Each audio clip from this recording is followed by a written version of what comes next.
ဘာလို့နေကြလဲလာကြလေဝါနေတော့ပါနဲ့မင်းကလေးတော့我录他想嘛地，真闹了吧？ လွင်းမောင် 别想嘛，这种弄没录到我想嘛。 ဟဲ့နင်ဘာတွေပြောနေလားနင်ဒီလိုလာ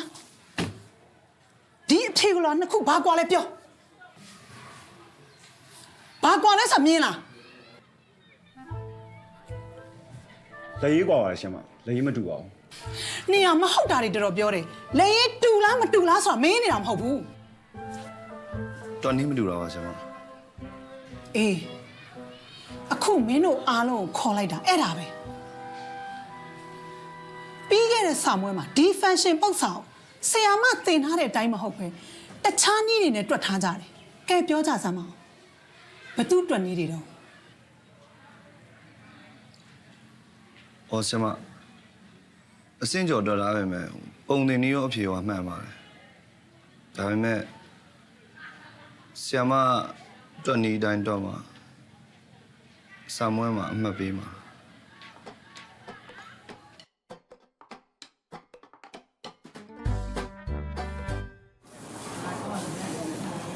ဟဲ့တဲ့လေဘဝလွင်လို့လည်းပြန်မလာသေးဘူးနော်ဘာတွေဖြစ်နေလဲမသိဘူး အေးဟဲ့ငါလည်းအဲ့ဒါကိုပဲစိတ်ဝင်စားနေရအများကြီးပြောတာတော့ဆီယာမကတဲ့ဆောင်းမွေးဘက်မှာသူ့တန်နေတိုင်းမတွက်ပဲနဲ့အပြင်ကတွက်နေတယ်တွက်လို့ခေါ်ပြောတာတဲ့ ဟုတ်လားဆ iam မတော်တီတီကြွယ်ရလေသူတင်ထားတဲ့အတိုင်းမကြွရင်တော့စုမသိကြတယ်ဟာ အဲ့ဒါပြောတာဗောအဲ့ဝါနေရလဲလေငါဟို9ယောက်နဲ့ကင်းအောင်နေပါလို့သူ့ကိုတတိပေးထားရင်နဲ့သူကသင်ချာမက်တီရအောင်လုံးရမယ်ဆိုပြီးတော့သူသားရောနေတာ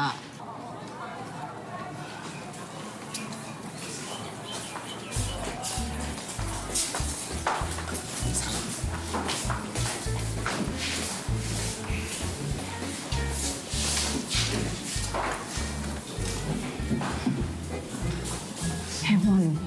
ဆရာမဘာခေါ်ပြောသေးလဲမင်းတို့အဆုခံနေလားယင် ဘာလို့ဆုခါမှာလဲဟောရလေမှာဟဲ့ အဲ့ဒါဆိုရင်ဆရာမဘာလို့ခေါ်ရလဲ ဒါလဲမင်းတို့အရန်သိကျင်နေကြပြီလား အော်မင်းတို့အားလုံးကဆရာမကိုအထင်လွဲနေကြတာပေါ့ဆရာမသင်ထားတဲ့အတိုင်းဣတိမရွေးဖြေမှအမှတ်ပြည့်ရမယ်လို့ပြောနေတာမဟုတ်ဘူးမင်းတို့ဆရာမသင်ထားတဲ့အတိုင်းမဟုတ်ပဲတခြားနည်းနဲ့တွက်ထားလို့ဆရာမသင်တာကိုပဲနားမလဲတာလားမရှင်းတာလားဆိုတော့ဆရာမကသိကျင်တာအတန်းတင်ဆောင်မွေးမှာလေမင်းတို့အဆင့်ကျော်တွက်တဲ့အခါအမှတ်ပေးစည်းမျဉ်းနဲ့ကိုက်ညီမှုမရှိတဲ့အခါမင်းတို့အမှတ်လျှော့ခံမှာဆရာမစိုးရင်တာအဲ့ဒီအခါကျရင်ဂုံလုံးမှတ်ရကန်နေအမှတ်ကပ်ပြုတ်တာမျိုးအောင်မှတ်ရဖို့အမှတ်ကပ်ပြုတ်တာမျိုးဆရာမတပည့်တွေကိုမကြုံစေချင်တာ ဟိုဆီယာမတင်တာနားမလဲလို့မကောင်းလို့ဆိုတာလုံးဝမဟုတ်ရပါဘူးဆီယာမရဲ့ဟိုနောက်တစ်ခါဆိုလို့ရှိရင်နီဆီယာမတင်တဲ့တော်နေတယ်မယ်တမီးတို့တွက်ပါမယ်နော် ဟုတ်ပါရဲ့ဆရာမအခုတစ်ခေါက်တော့ခွင့်လို့ပေးပါနောက်ဘယ်တော့မှဖြစ်စီရပါအောင် ။အော်အေးပါ။ဆီယာမကမင်းတို့ဆီယာမတင်တာကိုနားမလဲလို့လားလို့ခေါ်မေးကြည့်တာပါ။မင်းတို့တခြားနည်းနဲ့တွက်ထားလဲ ဆရာမအမှတ်ပေးထားပါတယ်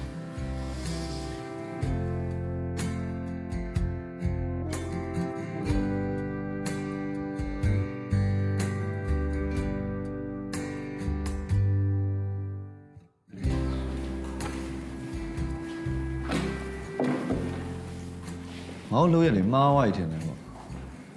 ငါစိတ်ထဲမှာပြည့်ရှိတယ်လို့ခံစားနေရတာ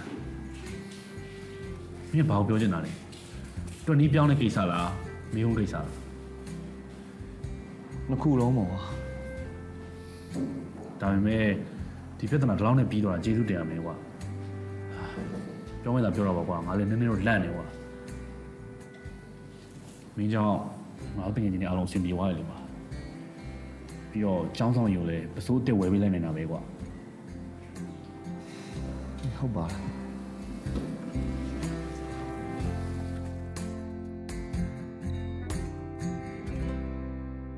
The lava sanguine creates the associated cloud of the element. The lava consists of fire law embedded into the horizon law. The lava is created the associated cloud of the elementary can. The lava can. The lava consists of fire. The lava consists of the horizon law of the lava is the PR. အားလုံးပဲခဏလောက်နားတော်ဝေးပါ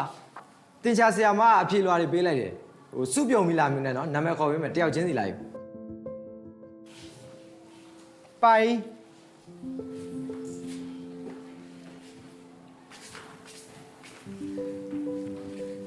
အေကို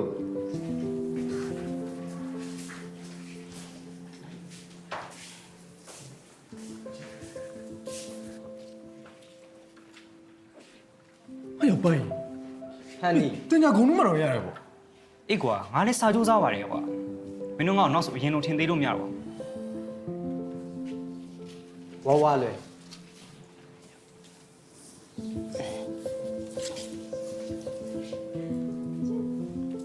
တင်းလက်လွေးစားကြီးတင်း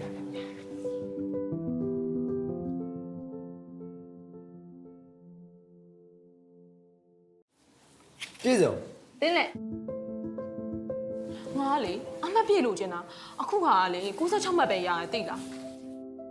နင်ကလည်းဟဲ့ဒီတော့ရတော့တာဗောဟဲ့။နင်ကျင်နဲ့တင်ပါလေ။ငါတော့90ပဲရ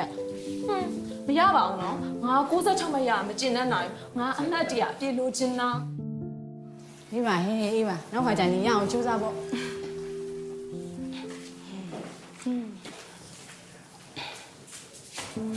ဒါလေးချက်တော့ဝင်ရလား မင်းခန့်ရသွားမို့လေခဏလာပါအောင်ဒီမှာလေငါဘာမှတော့ရလဲဆိုတာသိချင်တော့ငါ့ကိုနည်းနည်းလောက်ရှင်းပြပေးပါလားမင်းခန့်မင်းခန့်မင်းခန့်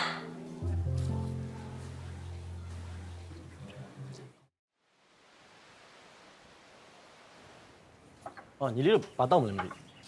လက်ဖက်ပုံမှန်ကြားစေရ ဟုတ်တယ်ဟုတ်ဆရာကြီးပုံမှန်တစ်ခွက်ကြားတင်တစ်ခွက်ဟဲ့ဟိုပိုင်ရဲ့ဒီကိုမလာဘူးလားမင်းတို့ဘာပြောသွားသေးလဲ မသိပါဘူးကွာမရစုဂုံနူးမတ်တွေပါတယ်ရပြီဗျာဘဝင်များမြင့်သွားတာမသိခေါ်လို့တော့မရတော့တန်းပြောင်းသွားသေးတယ် ငါလည်းအဲ့ကိစ္စကိုမသိငါ့ကိုအေးကွာမင်းပဲစဉ်းစားကြည့်ကွာအရင်ကတင်ချာညံ့တဲ့သူတွေအကုန်လုံးကဒီလကြမှာတင်ချာအမတ်တွေကောင်းနေတာပြီးတော့ပိုင်တင်ချာညံ့တာမင်းရောငါရောအတိပဲလေကွာဒီကောင်ဟိုကောင်တွေဖွဲ့တဲ့တပေါင်းတွေကငါသိမသိငါဘူးကွာ အေးဟုတ်တယ်မင်းပြောမှငါသတိထားမယ်မနက်ကဆီယာမခေါ်တွေ့တဲ့လူတွေကအမှတ်ကောင်းကြတယ်ဘဝနဲ့ဆို96မှတ်တောင်ရတာ ဟဲ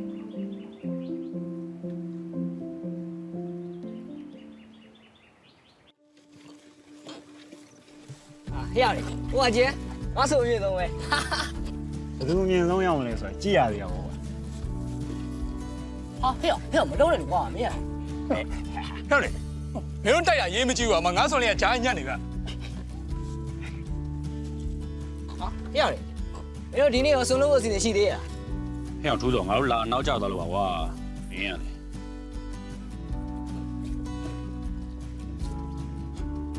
လေမအေးကိုနေမခနဲ့လာနေ ငါဆုံးလာလို့တာရှင်လာပါသေးငါနဲ့တွေ့မယ်ဟဲ့အောင်မင်းတို့ဒီကိုပါလာလောက်တာလေ ဒီမှာမင်းမမြင်ဘူးလားဆွန်လာလွတ်တာလေ ဟဲ့အောင်ဒီနေရာမှာငါတို့လွတ်နေတာမင်းတို့ဒီနေရာမှာလွတ်လို့မရအခြားနေရာသွားလွတ် မင်းဘာကောင်မလို့လဲ ဟမ်မင်း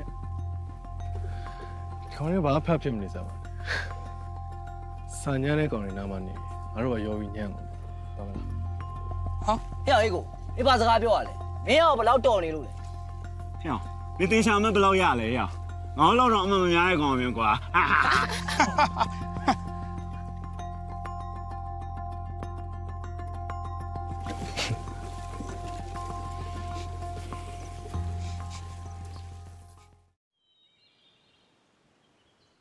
အားလုံးပဲငြိမ်ငြိမ်နေကြနော်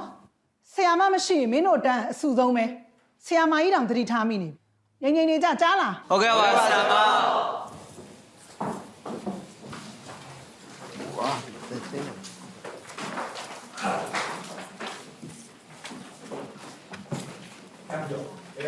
အေးရအောင်လို့ ပိုင်မင်းဒီလက်တင်ချာမက်တွေတော်တော်ကောင်းတယ်နော်မင်းရန်တို့တက်လာဘာလဲရမင်းအပြင်ကဆရာကြီးပဲအိမ်မှာခေါ်ပြီးတင်နေရလားငါလည်းလည်းပြောပြပါ မဟုတ်ပါဘူးကွာဟိုငါဘာသာငါစားလို့လို့ ဟဲ့မင်းအကြောက်ဆုံးကတင်ချာနော်မင်းဘာသာမင်းတော့တက်လို့လား တွတ်တက်ပါတယ်ကွာဟိုငါမြင်ကြတယ်မင်းကိုမေးနေတာပဲငါဘိုက်စားလာတယ်ကွာမင်းတော့စားတော့မှာ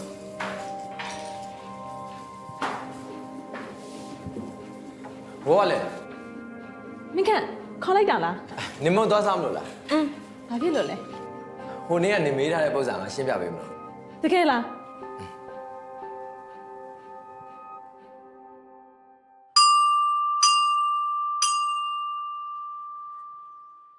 ပြော9/3ဆိုတာ243/9နဲ့ဒါညီမျှရလို့ပြောအဲ့တော့ငါဒီမှာပေးထားတဲ့ဥစ္စာ IF ဆို GPU ရှာပေးရမှာအဲ့ဒါဒီမှာဒီကောင်ဘာနဲ့ပေါင်းအောင်လဲ ကိုနဲ့ အေးဟုတ်တယ်အဲ့ဒါမှဒီပေါင်းကြည့်လိုက်ဒီလားအားရ မင်းခန့်ပန်းသီးစားမလားငါမှပန်းသီးပါတယ် စားမယ်လေ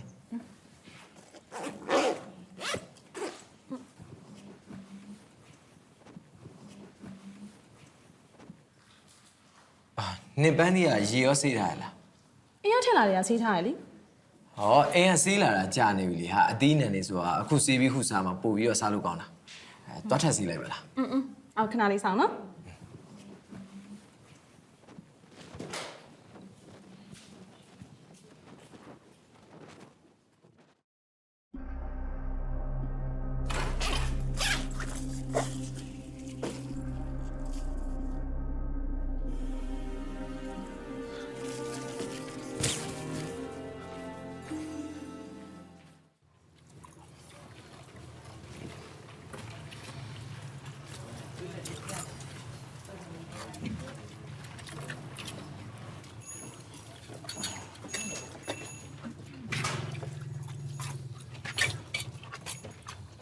ဟဲ့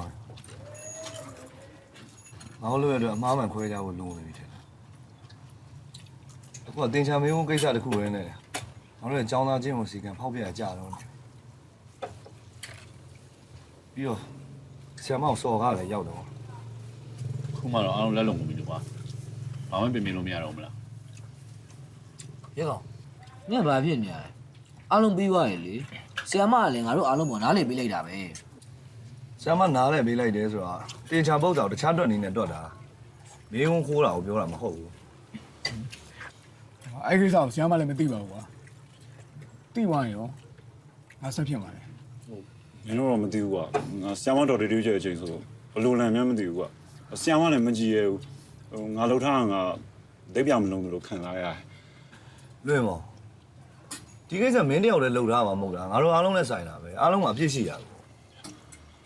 ဟဲ့ငါတို့အတန်းထဲမှာမတင်ကားသူတွေရှိနေနော်အဲ့ထဲမှာမင်းခန့်ဆိုတဲ့ကောင်အဆိုးဆုံးပဲပိုင်းကိုတင်ချာမှတ်ကောင်းလို့အစ်မေးနေ ဟုတ်လားငါလည်းသိရ။မောင်ကြီးကငါတို့လိုက်စုံစမ်းနေရပေါ့။သူများပြောမှအပစ်ပေးခံရတဲ့ဆိုင်။ငါတို့ဝင်ခံတာပိုကောင်းတယ် ငါကတော့လန့်နေကွာမင်းတို့ကတကယ်သွားပြီးဝန်ခံကြမို့လား ။မင်းကလည်းမလန့်ပါနဲ့ကွာ။တကူဆိုငါပဲကောင်းခံပါ။နော်မင်းတို့အပြစ်လောက်အောင်ငါဝိုင်းကူပြောပေးမယ် ပြောမယ်တော့ပြောရပါရောက်ငါလည်းလန့်ရဲကောင်ရ မင်းတို့ဘာတွေလန့်နေကြရလဲကွာကြောက်ကြပဲလုံရဲမှာတော့ခံရရမှာပေါ့ခုနကတော့ရေကောင်ပြောသလိုမျိုးငါတို့သူများပြောပြီးမှအပြစ်ပေးခိုင်းတဲ့ဆိုင်ကိုယ့်ကိုတော့ပြောပြီးပြေဝင်ခိုင်းမယ်ကွာအပိုဒိတ်ပဲရှိ ။ ကဲပါလေမင်းတို့တတိမရှိဘူးလား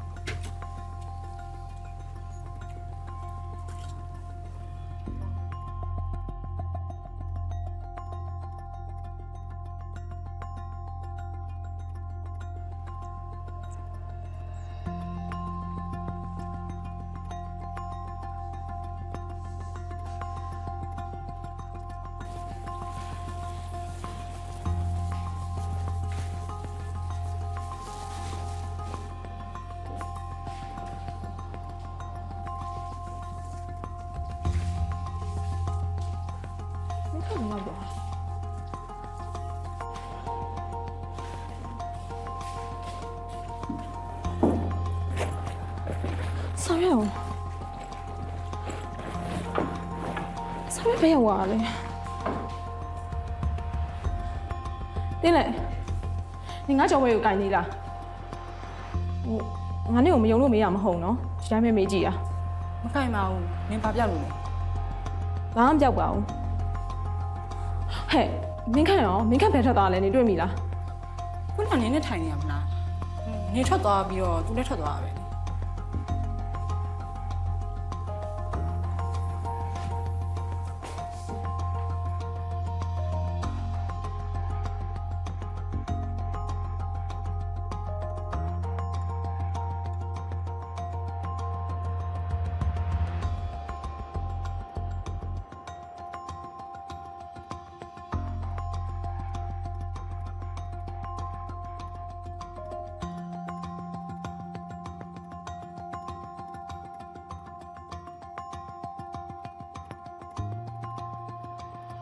စံမွဲမတိုင်ခင်ကလေးက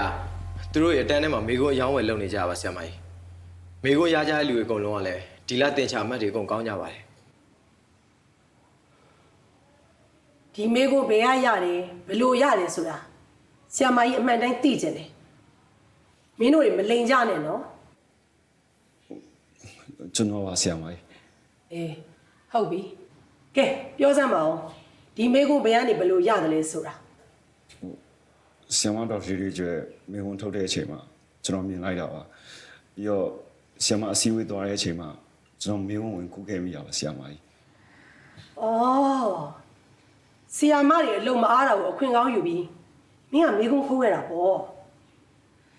ကျောင်းသားတစ်ယောက်အနေနဲ့ဒါမဖြစ်သင့်တဲ့ကိစ္စမင်းမဘလောက်အပြစ်ကြီးတယ်ဆိုတာသိလားဆီယာမတန်ကျောင်းသားမလား ဟုတ်ကဲ့ပါ သူ့ကိုကျောင်းထုတ်လိုက်ပါ ရှင် ဆရာမကြီးလွင်မောင်ကြောင်းထွက်ကျွန်တော်မှကြောင်းထွက်မယ်ဒီကိစ္စမှာကျွန်တော်လည်းပြစ်ရှိတယ် ဟုတ်ကဲ့စင်ပါကျွန်တော်လည်းပါပါတယ် ကျွန်တော်လည်းကြောက်တော့ပါမယ် ကျွန်တော်လည်းထွက်ပါမယ် မင်းတို့တွေငါ့ကိုရွေးနေကြတာလား ဆရာမကြီးကျမတစ်ခုလောက်ပြောပြစီဒီကလေးတွေမလိမ္မာတာကျမရဲ့ပေါ်ဆမှုတွေလည်းပါပါတယ်ကျမရဲ့ဆူဆုံးမှမှုအားနေလို့ပါဒီဒီချိန်တော့ခွင့်လွှတ်ပေးပါရှင်နောက်တစ်ခါဒီလိုမျိုးမဖြစ်အောင်လို့စူးစမ်းပြီးစောင့်မပေးပါမယ် ကောင်းပြီလေဆရာမတောင်းယူရဆိုရင်လည်းပြီးရပါပဲဒါပေမဲ့သူတို့တွေအားလုံးကျောင်းစည်းကမ်းထိန်းသိမ်းရေးမှတ်တမ်းစာအုပ်မှာခံဝန်ထိုးရမယ်ပြီးတော့ကျောင်းသားမိဘတွေစီကိုလည်းအကြောင်းကြားစာပို့လိုက်ပါ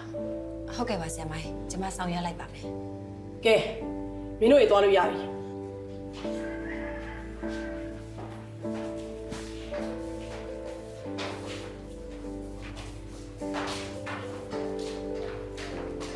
အခုကိစ္စမှာကျောင်းသားတွေအပြစ်မဟုတ်ဘူးဆရာမရဲ့ပေါ်ရော်မှုလည်းပါတယ်ဆရာမနားလဲပါတယ်နော် ဟုတ်ကဲ့ပါဆရာမကြီးကျမနောက်ထပ်ဒါမျိုးမဖြစ်စေရတော့ပါဘူးနောက်ကူတေချာလေးပြုဆိုင်ပါမယ် ကောင်းပြီလေဆရာမတွေဒီကျောင်းသားတွေကိုတည်တည်ချာချာလေးခရီးစိုက်ပေးပါစာခိုးချတတ်တဲ့အကျင့်ရှိတဲ့ကျောင်းသားစာအုပ်တည်တည်ချာချာလုပ်တော့မှာမဟုတ်ဘူးအလွယ်နည်းပဲလိုက်တော့မှာ ဟုတ်ကဲ့ပါဆရာမကြီးနားလဲပါတယ် ကျမလည်းသူတို့ဒီလောက်ထိလုပ်လိုက်မယ်လို့မထင်လိုက်မိဘူးကျမရဲ့ပေါ့ဆော့မှုတွေလည်းပါပါတယ်ရှင်နောက်ကိုတေချာပြုဆိုင်ပါမယ် စာမရလို့စာညံ့လို့စာမကြက်ချင်လို့ဆိုတာငါနားလဲပေးလို့ရတယ်အခုလိုအကျဉ်းစာကြီးတာပြတ်ပြားတာတော့ငါလုံးဝခွင့်မလွတ်နိုင်ဘူးနင်တို့ကြောင့်ဒီအတန်းနာမည်ပြတ်တစ်ထက်ပြတ်လာပြီစာမလုပ်ချင်လို့မဲခွန်းခိုးတာတဲ့ဘလောက်တောင်ဆက်စရာကောင်းတဲ့လောက်ရလဲဟမ်လာ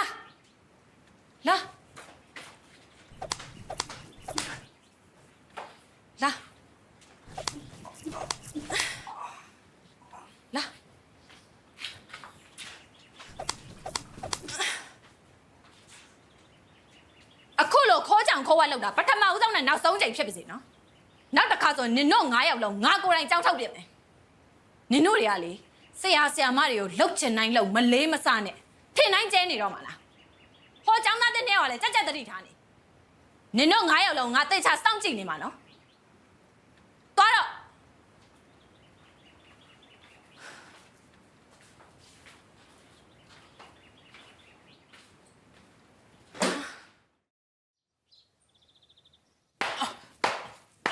နားရပြီ မင်းဒီတောက်ကျင်ဘယ်ရလာလဲဟမ်တခိုးကျင်ခုကျောင်းကတိုင်စာရောက်လာပြီငါဘယ်လောက်ဆက်ရလဲမင်းသိလားမင်းသိလား ကြောက်ပါပဲဒါနောက်မလုပ်တော့ဘူး ဘာလို့နောက်မလုပ်တော့လဲငါလောက်တယ်မင်းသေတော့မယ်နော်နေရပဲတော့မင်းတို့ တမီးအခန်းထဲသွားမလို့ နေအောင်ငါပြောကြရှိတယ်ကျောင်းမှာဒီကောင်တယောက်တည်းလွတ်မထားနဲ့စောင့်ကြည့်ထားလို့နေငါမမာထားဘူးလားဟမ်အခုမေကုန်းခိုးလို့တဲ့တိုင်စာရောက်လာပြီအဲ့ဒါနေမသိဘူးလား အဖေသားတမီးပြောရင်ဘယ်တော့မှနားထောင်ဘူးလို့လဲသူလှုပ်ချင်ရလှုပ်တဲ့ဥစ္စာ ဒီနေ့ကစားပြီးဒီကောင်ဘာလုပ်လဲဆိုတော့ဒီစောင့်ကြည့်တာငါအကုန်လုံးသိချင်တယ်သေရမယ်နော်မင်း ဆက်ထမှာနင်တော်တော်ပြဿနာရှာပဲနော် နင်နဲ့ပါဆိုင်ရအသားနာရကြတယ်ငါ့ဘာလာပြောနေလဲ နဲအောင်နဲတည်းနင်ပြဿနာရှာလို့ငါပါရောစုခိုင်းရ မသိဘူးကွာစိတ်ရတယ်ငါ့ဒါပြောနေတယ်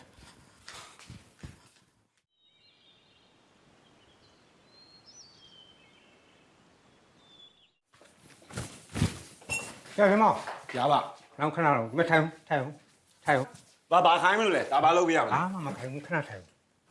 မင်းမိဘလူအရှင်းအောင်တော်တော်လုပ်တဲ့ကောင်ပဲဒီအတက်ကောင်းကြီးတက်နေတာပေါ့ဟုတ်လား ရပါ ဗျာဘာမနေနဲ့ဒီเจ้าမဘာကြီးလုပ်ထားတယ်ဟမ်ဘာကြီးလုပ်ထားတယ်သခိုးချင်းသခိုးချန်နဲ့နောက်ပြီးတော့မှနောက်ပြီးတော့ မလို့ရပါမလို့ရဘူးဗျာကြောက်ရတော့ဘာလို့အကိုသားလေးကြောက်နေရှိပါလား လာတို့ဟဲ့ဘောဟောပါတယ်မိဘအရှက်ဖွဲအောင်မိဘအရှက်ဖွဲအောင်လုပ်တယ်မိဘအရှက်ကုန်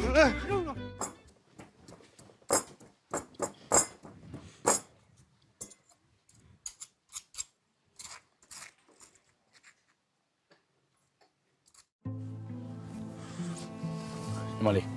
ဝေးစားတော့လဲတော့နော်လွဲကိုတရားထားနော် ကဲပါကိုကြီး တော်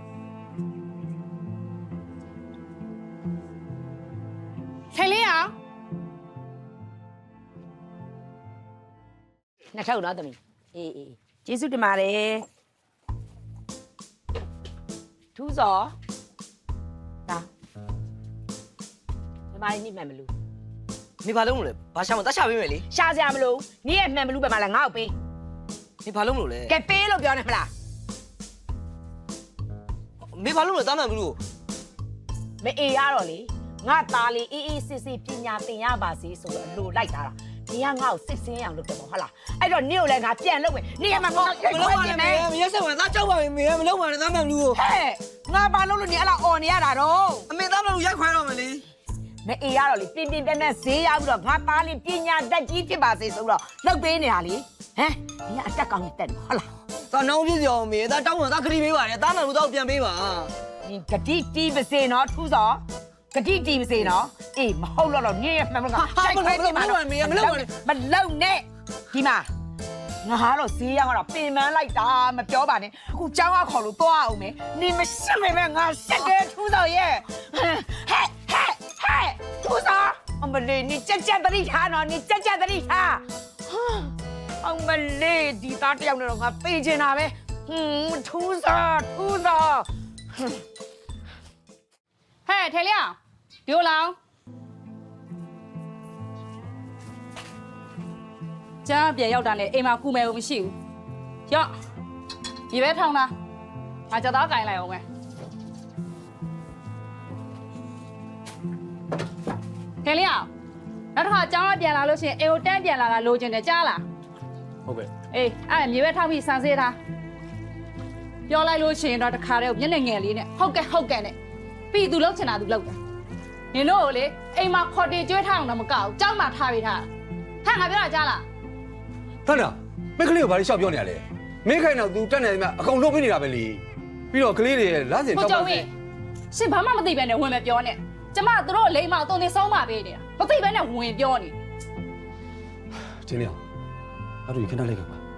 ဒါကရှင်ပဲခေါ်သွားမလို့တော့ ဟောခဏလေးပါသူ့ငါခိုင်းစရာရှိဘူးလာမလို့ ပြောချင် အိမ်လုံးလဲငါပဲဆိုင်လုံးလဲငါပဲငါမပိုင်ဘယ်ဟာမှမပြီး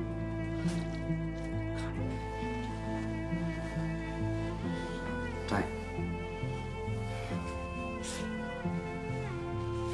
ဒီမှာ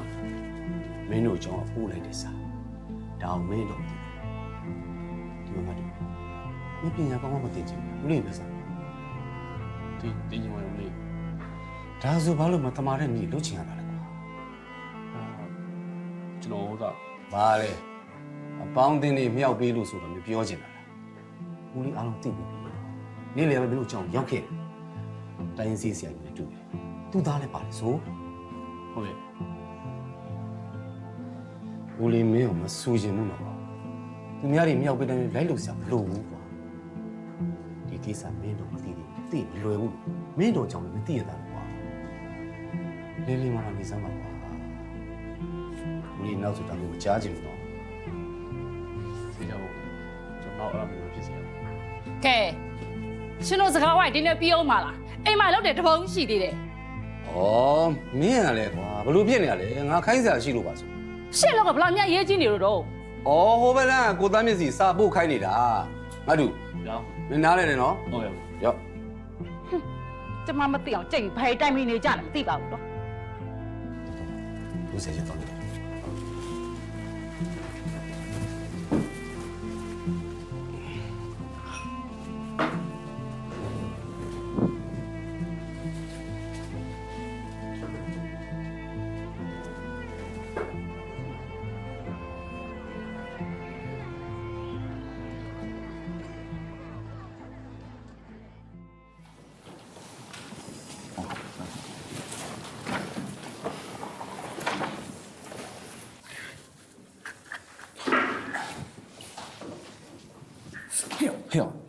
ဒီတော့ခံရအောင်မင်းလေ အာနာတယ်လို့ ရုံချောင်းမို့လာကြလို့မင်း အာဖြည်းဖြည်းလိမ့်ပါမင်းရတယ် ရရ ဖြည်းဖြည်းလိမ့် ဟဲ့ဟိုမှာလွန်မောင်လို့ထူးစော်လို့ကြည်စားမသိရင်သူတို့ကမမလုပ်ထားတော့လေအေးစီတော့နော် ဟုတ်ပါရဲ့သူတို့မကြောက်လားမသိဘူးနော် ကျောင်းဆီယာမကြီးကလေသူတို့ကိုကျောင်းထုတ်ဖို့တောင်ပြောရတယ်အဲ့ဒါငါတို့ဆီယာမဝင်ပြီးတောင်းပန်ပေးထားလို့လည်းသိတာ အေးဟဲ့ငါသာဆိုသူတို့နေရာမှာလေရှက်လို့တေးမှာ ရှက်တယ်ဆိုမှအဲ့မေဝင်ဝဲတဲ့ထဲမှာဝါလွယ်လည်းပါတယ်မလား အေးလေအခုသူလည်းရှက်လို့နေမှာပေါ့ကျောင်းလည်းမလာအောင် ဘယ်တော့မှလည်းငြိမ်လိုက်တော့ဘယ်တော့အိမ်အောင်မစူးလား ငါတော့မသိလို့ပေါ့ကွာနောက်ဆိုငါလည်းရိုက်ခံရမှာကွာငါတို့လေးကတော့ပြောပါတယ်ပေါင်းတင်းတွေကိုသတိထားပြီးပေါင်းတဲ့အေးအေးမင်းဘာပြောပါလဲရဲကောင်မင်းမြေဘာပြောသေးလဲ ငါအမေကသူ့လောက်ကလည်းလို့ဘာမှစိတ်ဝင်စားတာမဟုတ်အခုတော့ဒီနေ့မနေ့အိမ်ပြန်မြောက်သေးဒီပုံစံတိုင်းဆိုတော့ငါအမေတိုင်တာဖတ်ရသေးမှမပေါ်ဘူး ဒါဆိုကျောင်းဆရာမကြီးကငါတို့မိဘတွေကိုခေါ်တွေ့ရင်မင်းမေမပါတော့ဘူးဗော ဟာအဲ့ဒါခေါင်းနဲ့မေးထားလိုက်စမ်းပါကွာအဲ့တော့ဒီပေးရဲ့ကြိုင်စွန့်လို့ရအောင်လို့လေ မင်းတို့ကလေဒါပဲ ဘာလို့မလိုက်ဘူးလား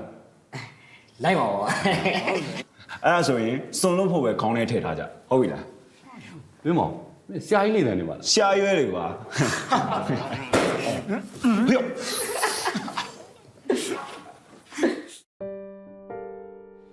ဒီနေ့ကျမခေါ်ရတဲ့အကြောင်းကကျောင်းသားတွေရဲ့အခြေအနေကိုသိစေချင်လို့ပါကျမပို့ထားတဲ့အကြောင်းကြားစာထဲမှာပါပြီးသားမလို့အားလုံးလည်းသိပြီးသားဖြစ်မှာပါ သိပါတယ်ဆရာမကြီးဟိုကျမရဲ့သားကိုလည်းလေဆရာမကြီးတို့အပ်ပါတယ်ဆရာမကြီးတို့စိတ်ကြိုက်ဆုံးမပေးပါနော် အစ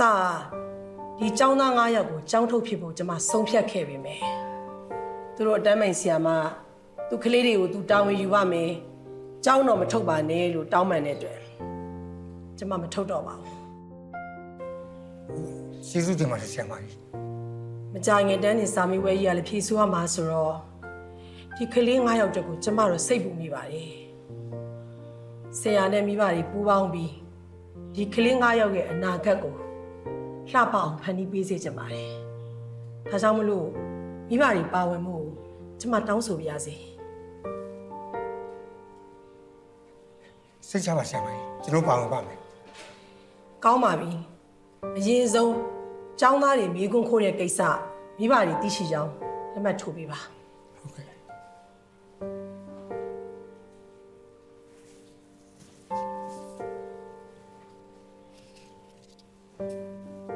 ဆီယမကျောင်းသားမိဘတယောက်လုံးနေတယ်လို့ပဲ ရဲကောင်ရဲ့မိဘပါကျမအကြောင်းကြားထားပါတယ်သူတို့ရရောက်မလာတာပါ ထပ်ပြီးဆက်သွယ်ကြည့်ပါအောင်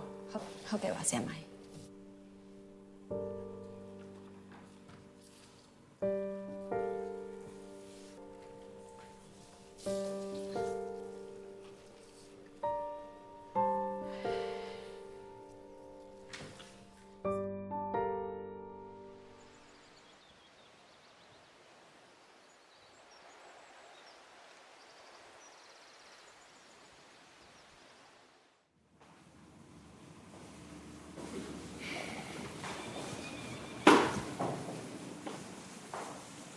ပိုင်ကြီး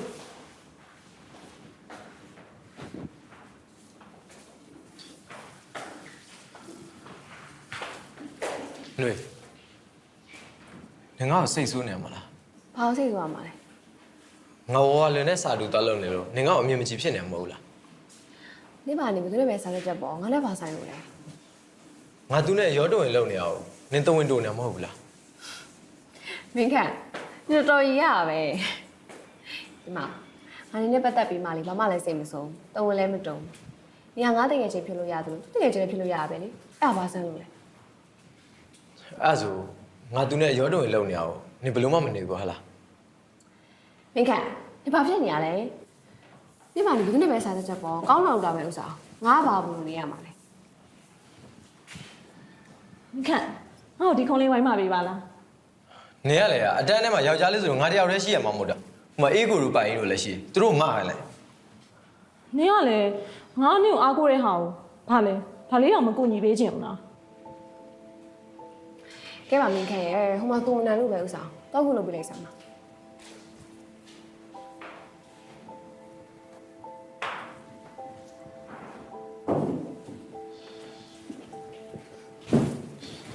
ဘယ်မှာပြော ဘာလို့ဒီလိုရွှေ့ကြ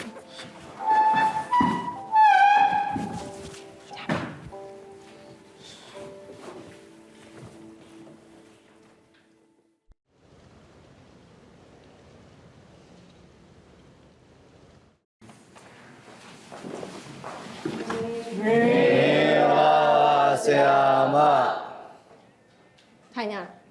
ကျေးဇူးတင်ပါတယ်ဆရာမ ဆရာမစာမတင်ခင်လဘတ်စာမေးဝက်မှာဘိုင်အိုမှတ်တွေကိုပြောပြမယ်မင်းတို့ရောကိုဖြေခဲ့တာကိုကိုယ်တိုင်အားရကျင်တယ်မှုရှိကြရဲ့လားရှိပါဘူးဟေးတော်ပြီတိတ်ဆန်းစိတ်ကျင်တဲ့မှုရှိတဲ့သူတည်းမရှိတဲ့သူကပိုများနေတယ်ဒါကြောင့်စာကနည်းနည်းလေးချက်ပြတစ်ခန်းနှစ်ခန်းပဲဖြေရတယ်လဘတ်စာမေးဝက်ပဲရှိနေတယ်ဖက်စာအုပ်တစ်ခုလုံးကကြက်ပြီးဖြေရတဲ့အတန်းတင်စာမေးဝက်ဆိုမင်းတို့ဘယ်လိုလုပ်ကြမလဲဟမ်အခုတည်းကစာအုပ်ကျင့်ညံ့အောင်တိတိကျလေ့လာထားမှာပေါ့ဒီလဘတ်စာမေးပွဲမှာအမှတ်တရအပြည့်ရတဲ့သူ2ယောက်ရှိတယ်။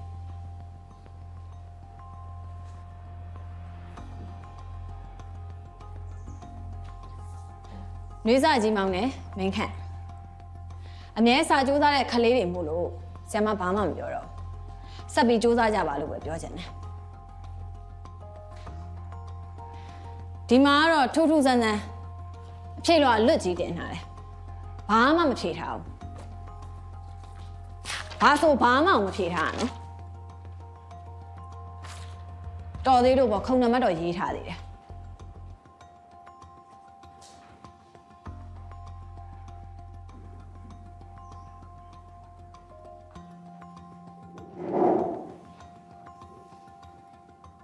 ရဲကောင်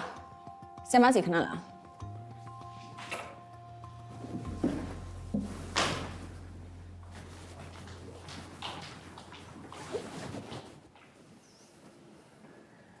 မင်းဘာလို့အဖေလွှာအလွတ်ကြီးပဲတင်ထားလဲဘာမှလည်းမဖြေထားဟဲ့ငါမင်းနေလေဘာလို့ဘာမှမဖြေထားရလဲလို့ ကျွန်တော်မဖြေနိုင်လို့ပါဆရာမ မဖြစ်နိုင်တာဘိုင်ဝက်ဒီလောက်လွယ်လွယ်လေးတွေမေးထားတာပြီးတော့အတန်းထဲမှာမင်းကစာမင်းစာရပါတယ်တခြားကြက်စာရောတက်စာရောမင်းအကုန်ရပါတယ်အမှတ်တွေလည်းမစိုးပါဘူးငါအကုန်စစ်ကြည့်ပြီငါမေးတာကိုတေချာဖြေစမ်းပါ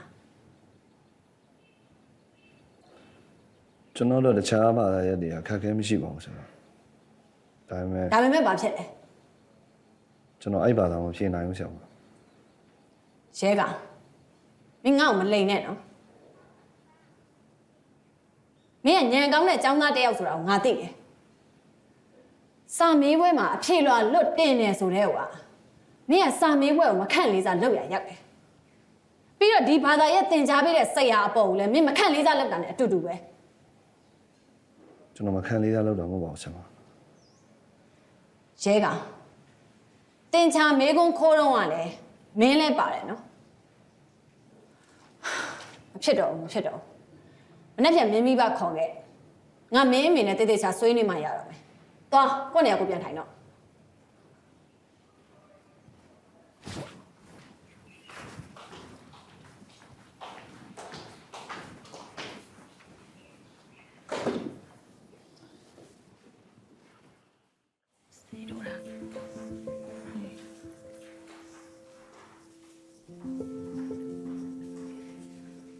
ဒါလေးဘလို့လဲတတ်တာလားဒါအမေမျက်နှာလေးလန်းဆန်းနေတာပဲ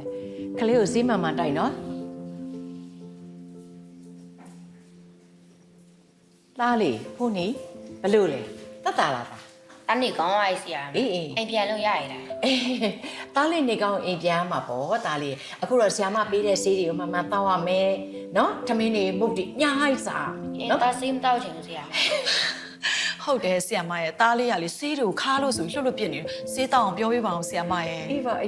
တားလေးကငယ်သေးတာကိုညီမလေးရဲ့ချော့မော်ပြီးတိုက်နော်ဆေးလေးကိုလေအမှုတ်ကြိတ်ပြီးမှတိုက်နော်တားလေးဆေးတောက်ရမယ်နော်တားလေးနော်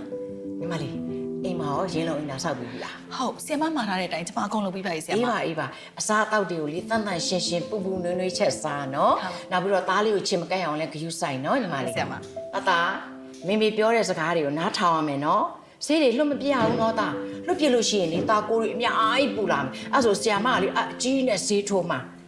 တာလေးကြောက်တယ်မလား โอเคကြောက်ပါရဲ့ အေးပါနားပါကျေးဇူးပါဆရာမ အေးပါ ဆေးမတောက်တောက်မှနော်ဆေး တာရောတာလားတာအေးစိတ်ကြမကြဘူးနော်တာလေးအေး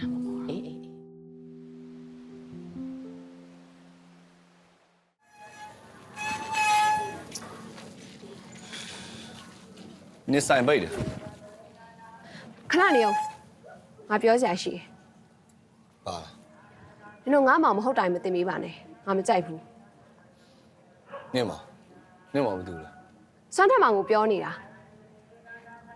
စွမ်းတော့ငါတော့ဘာမဟုတ်တာသင်မင်းနေလို့လဲ သူကအစကနေစာမလုပ်ချင်ရရတယ်နင်နဲ့ပေါင်းမှာပိုပြက်စီလာတာ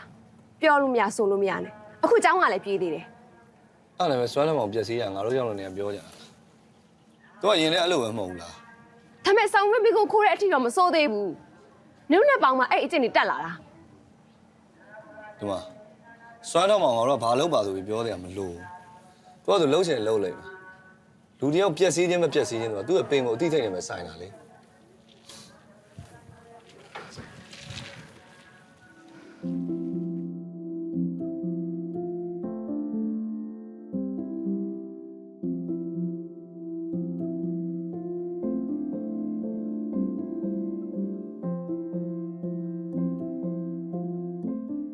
ဟုတ်ကောဟုတ်ရလားတိုင်းစေးဆရာကြီးဦးစိန်မောင်ရဲ့တားပါဗျသိချလက်ချတာတော့အဘအဲ့ထဲတေးစေးတော့မထည့်ထားတော့ပါဟမ်